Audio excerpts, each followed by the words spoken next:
Welcome back students. Vishal Gupta आपका teacher. कैसे हो आप सब स्टूडेंट्स? इस वीडियो में हम क्वेश्चन करेंगे 35 and 36 from the book of T S Grewal from the chapter share capital. तो गाइस इसमें क्या लिखा हुआ है? 35 की स्टेटमेंट में पढ़ने जा रहा हूँ। 35 क्वेश्चन में कह रहा है संदेश limited took over the assets of ₹7 lakh and liabilities of ₹2 lakh from Sanchar Limited for a purchase consideration of 4,59,500।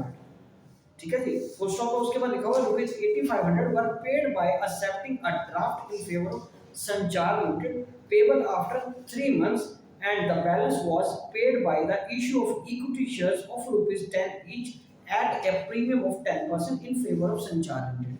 तो गाइस इसमें सबसे पहले है कि हमने बुक्स किसकी बनानी है। वो तो जनरल एंट्रीज पास करने को बोला है इन द बुक्स ऑफ संदेश, क्योंकि संदेश ने बिजनेस परचेज किया ना, उसकी बुक्स बनेंगी। तो चलिए हम इसकी एंट्रीज पास करते हैं।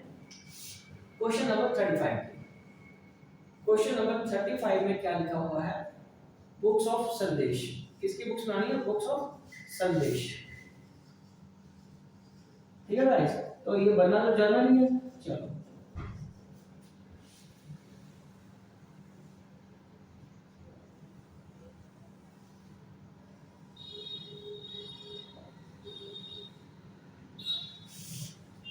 ठीक है,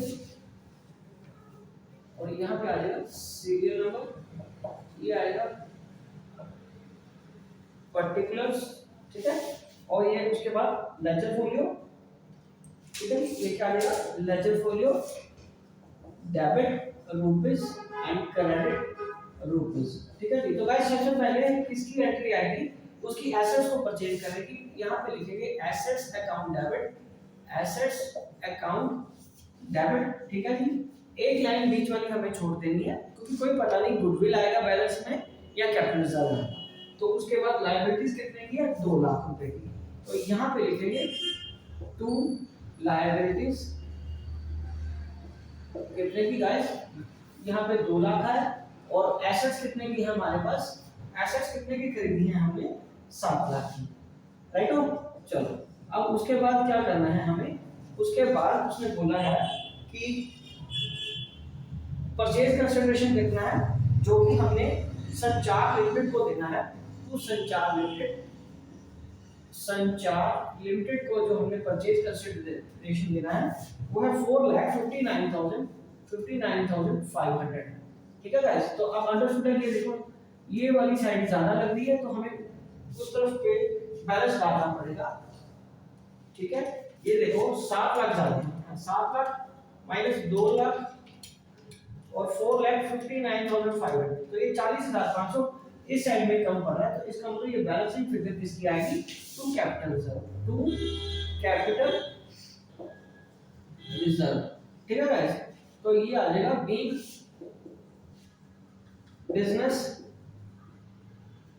परचेज्ड फ्रॉम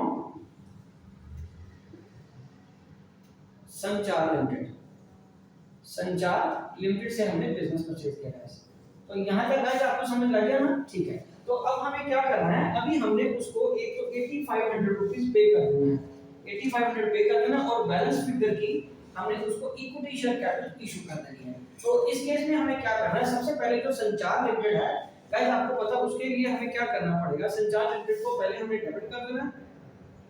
ठीक है जी, संचार लिमिटेड को हमें क्या करना है? डेबिट कर देना है। ओके, तो उसके बाद 8500 रुपए को कैश पे बैंक से पेमेंट करने के बाद रिमेनिंग अमाउंट में हमें क्या करना है?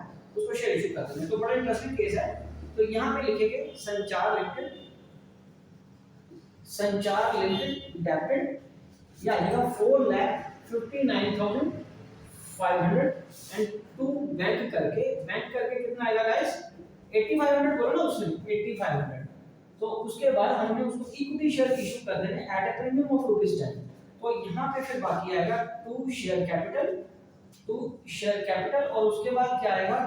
To security premium reserve. ठीक है, क्या आएगा? Security premium reserve. ठीक है गाइस, तो यहाँ आएगा be payment made to Sanchar limited. Through bank and by issue of shares, by issue of shares. ठीक है गाइस, तो अब बैलेंस निकालेंगे कैसे? बैलेंस देखिए कैसे निकलेगा। 4,59,500 हमारे पास अमाउंट है, उसमें से 8500 हमने पे कर दिया। उसमें से कितना पे कर दिया हमने? 4,59,000 में से 8500 पे कर दिया, तो 4,51,000 आ गया। 4,51,000 हमारे पास आ गया। अब इसको 4,51,000 को हमने डिवाइड कर देना है। 10 रुपए का शेयर है और 10% उसका प्रीमियम है, तो 10 रुपए का 10% कितना होगा? 1 रुपया, और ये 11 रुपए से डिवाइड हो जाएगा। ठीक है, तो डिवाइडेड बाय 11 करने के बाद हमारा क्या आएगा? 41,000। तो अब यहाँ पे शेयर कैपिटल में क्या आएगा? 41,000 इंटू 10 कर दोगे तो ये कितना आ जाएगा? 4,10,000। ये कितना आ जाएगा गाइस? 4,10,000। और 41,000 को 1 रुपए से मल्टीप्लाई करके ये आएगा 41,000। तो गाइस आप इसको करके देखो, टोटल 41,000 जमा 4,10,000 जमा 8,500, ठीक है, और ये बन गया 4,59,500। ठीक है जी, तो ये हमारा क्वेश्चन बना किस कौन सा? 35 का। तो ये एक बार आप पूरा क्वेश्चन उतार लीजिए, ठीक है, उसके बाद मैं आपको नेक्स्ट क्वेश्चन करके देता हूं। तो अब हम बात करेंगे अगले क्वेश्चन की, क्वेश्चन नंबर 36 की। तो एक बार मैं पहले बोर्ड को साफ करूं, ठीक है जी, तो ताकि हम नया फॉर्मेट ड्रॉ कर सकें नेक्स्ट क्वेश्चन के लिए। ठीक है गाइस, तो उसके लिए 36 क्वेश्चन क्या कह रहा है? 36 क्वेश्चन में देखिए, श्योर लिमिटेड उसने क्या खरीदा है? परचेज किया है एक रनिंग बिजनेस, चलता हुआ बिजनेस परचेज किया है। किससे? किसे परचेज किया? फ्रॉम राय ब्रदर्स से, मैसर्स राय ब्रदर्स से उसने बिजनेस को परचेज किया है। और परचेज कंसीडरेशन कितनी है उसकी? 15 लाख की, जिसमें कि 12 लाख है तो उसने इक्विटी शेयर इशू करनी है और रिमेनिंग अमाउंट बैंक से पे किया है। तो क्वाइट ऑब्वियस 15 लाख में से अगर 12 लाख के आप इक्विटी शेयर इशू कर रहे हो तो बाकी क्या बचा है? बाकी बैंक से फिर 3 लाख ही बचा ना, तो वो हमने पेमेंट कर देनी है। तो इंटरेस्टिंग चीज यहाँ ये रहेगी, ये पता करना कि जब हम पहली ट्रांजैक्शन की करेंगे जर्नल एंट्री, तो उसकी कैपिटल रिजर्व आएगा या गुडविल आएगी, वो अमाउंट निकालना हमें इंपॉर्टेंट है। ठीक है जी, तो गाइस यहाँ पे करते हैं क्वेश्चन नंबर 36 क्वेश्चन नंबर। ठीक है जी, इसमें जर्नल का फॉर्मेट ये रहा और हमें pass the journal entries in the books, उसमें क्या बोला है? In the books of company book. Naturally वो श्योर लिमिटेड की ही बात हो रही है,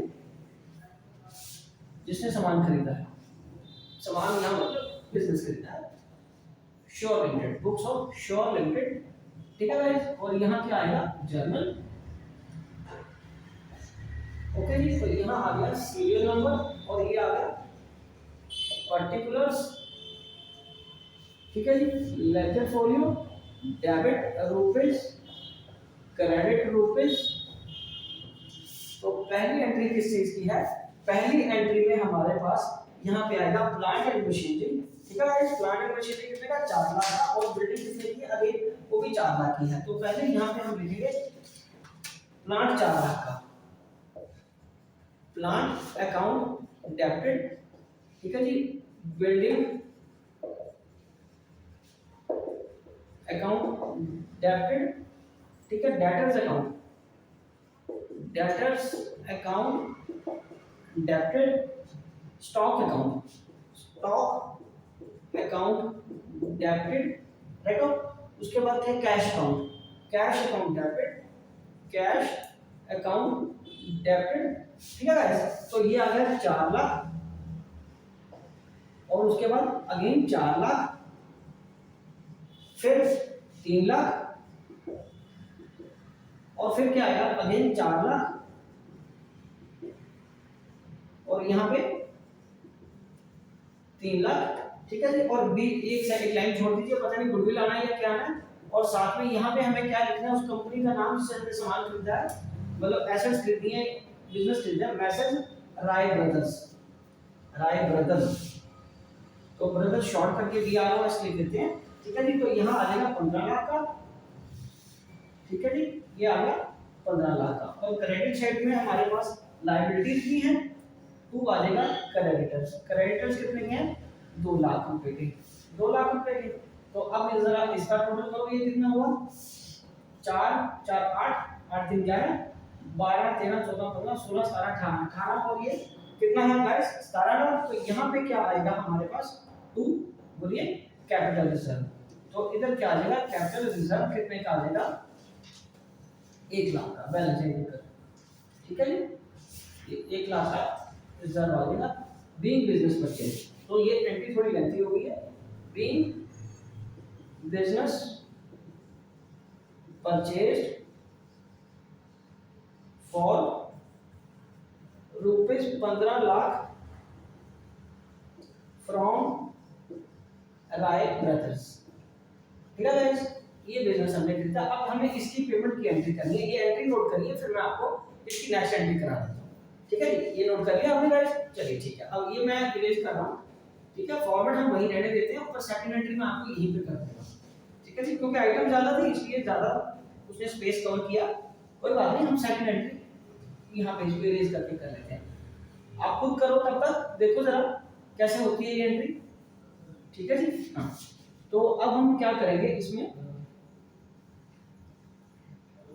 इसकी सेकंड एंट्री में राय ब्रदर्स को क्या करेंगे डेबिट कर देंगे 15 लाख से, ठीक है जी। और प्रीमियम है इसका, प्रीमियम नहीं है, ठीक है जी, प्रीमियम नहीं है गाइस। तो इसमें हमें यहीं पे एंट्री करनी है, दूसरी एंट्री आ जाएगी मैसर्स राय ब्रदर्स डेबिटेड 15 लाख, ठीक है जी।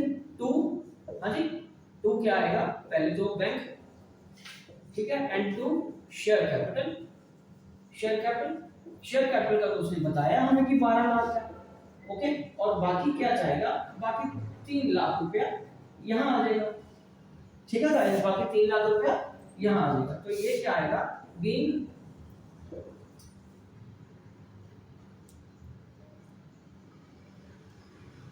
Payment made to Rai brothers by issuing equity shares of rupees 12 lakh and balance paid through bank,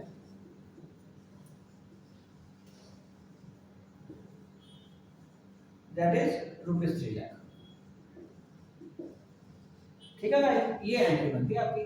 तो इसी के साथ ये क्वेश्चन कंप्लीट होता है। और अब जो नेक्स्ट क्वेश्चन है 37 और 38 क्वेश्चन, वो मैं आपको नेक्स्ट वीडियो में करूंगा। ओके जी, डन।